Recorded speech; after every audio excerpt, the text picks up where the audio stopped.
Question வந்து TNPSC அப்புறம் வந்து ரயில்வே எஸ்எஸ்சிலாம் வருது. ஸோ இந்த கொஸ்டின் பார்க்கவும் மறக்காத சேனல் சப்ஸ்கிரைப் பண்ணுங்கள். அடுத்தது மேக்ஸ் சம் போடுறேன். அது யாராவது என்டிபிசி இல்லை வந்து டிஎன்பிசி எது ப்ரிப்பேர் பண்ணுங்கன்னு சொல்லுங்கள். அதுக்கேற்ற மாதிரி மேக்ஸ் போடலாம்.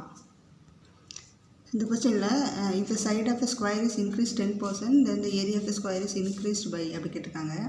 அதாவது ஸ்கொயரோட சைடு வந்து 10% இன்க்ரீஸ் ஆனால் மொத்த ஏரியா பரப்பளவு எவ்வளோ இன்க்ரீஸ் ஆகும்னு. இது மாதிரி ஸ்கொயரு அப்புறம் ரெக்டாங்கிள் சர்க்கிள்லாம் கொடுப்பாங்க. நம்ம என்னென்னு பார்க்கலாம். இது ஒரு ஃபார்முலா போதும். X plus y plus r minus x y 100. இப்போ வந்து 10% இன்க்ரீஸ் ஆகுதுன்னா ப்ளஸ் வரும். ப்ளஸ் 10னா அது எக்ஸுக்கு 10ன்னு எடுத்துக்கோங்க, ஒய்க்கு 10ன்னு எடுத்துக்கோங்க. ஸோ போட்டோன்னா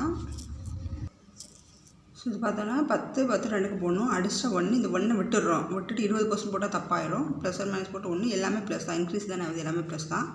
ஸோ ஆன்சர் வந்து 21. அடுத்த வீடியோவில் பார்ப்போம். மறக்காது எந்த இது போடணும்னு சொல்லுங்கள்.